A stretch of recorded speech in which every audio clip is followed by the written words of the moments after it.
this is split. And I have to replace this with the new 2x4. Pressure triggered, of course.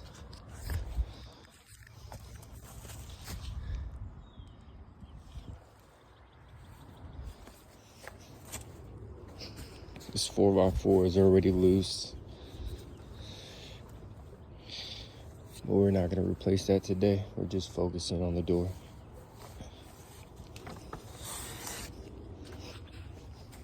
Alrighty.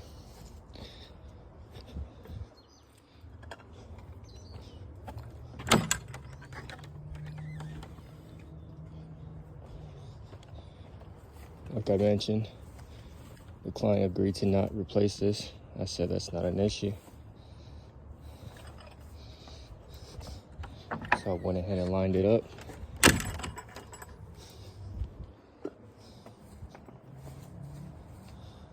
Screwed down some loose pickets as well, including the brackets.